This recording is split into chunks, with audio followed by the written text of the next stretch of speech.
আসসালামু আলাইকুম বন্ধুরা, চান ডেইরি ফার্ম অ্যান্ড গরুর পক্ষ থেকে আন্তরিক শুভেচ্ছা। বন্ধুরা, আমি যেভাবে গরুকে খাওয়াই সেইটাই আপনাদের সাথে আজকে শেয়ার করব। আমি প্রথমে পানি এবং দানাদার এইটা খাওয়াই নিই, তারপরে কাঁচা ঘাস দিয়ে দিই এবং ওইটাই মানে কাঁচা ঘাসটা পেট ভরে যত খাতে পারে আর কি। আর ভুসিটা আগে খাওয়ায়নি এই কারণেই যে গরুটার যখন এই অনেকে কমেন্টসে লেখেন যে গরুটার পাতলা পায়খানা হচ্ছে। তো বন্ধুরা, ওই আপনারা জানতে চান যে গরুর পাতলা পায়খানা হয় কিভাবে এটা ঠিক করা যায় আর কি।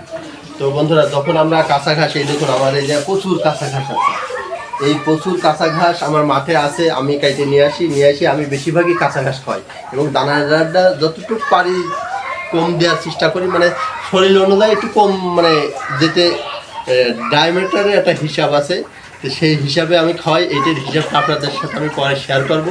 তো আজকে আমি দেখাচ্ছি যে এই যে পানি আর দানাদার, আমি এই যে দানাদারটা দিয়ে দিলাম। এবার দেখুন সুন্দর করে এই পানিটা আর এই দানাদার সব খেয়ে নেবে। খাই নিয়ে যখন আর পানি থাকবে না, তখন আমি এই কাঁচা ঘাস পর্যাপ্ত পরিমাণে দেবো, যতক্ষণ ও খাতে পারে। আর যখন আমি এইগুলো খাওয়াই, তখন এই গরুর নাটটা, এরকম পর্যায়ে আছে।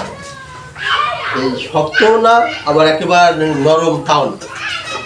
কারণ কাঁচা ঘাস আর পানি আর ভুসি যদি একসাথে খাওয়াই, তাহলে কিন্তু আরও অনেক হয়, নরম হয়। তো এই কাঁচা ঘাস আমি কীভাবে দিই সেটাও আপনাদের সাথে দেখাবো। হ্যাঁ, তো দেখতে থাকুন। তো বন্ধুরা, এই দেখুন সুন্দর করে শাড়ি পরিষ্কার করে ফেলেছে, এই সাইডে খেয়ে ফেলেছে।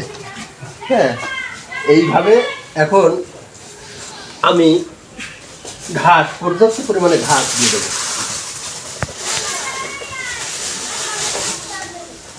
এই এক ঝুড়ি দিলাম,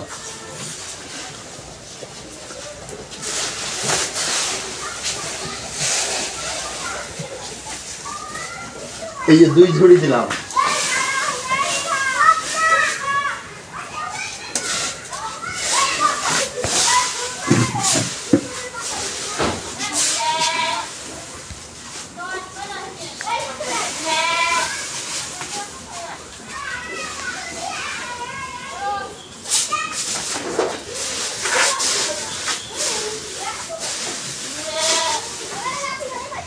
এই 4 ঝুড়ি দিয়ে দিলাম।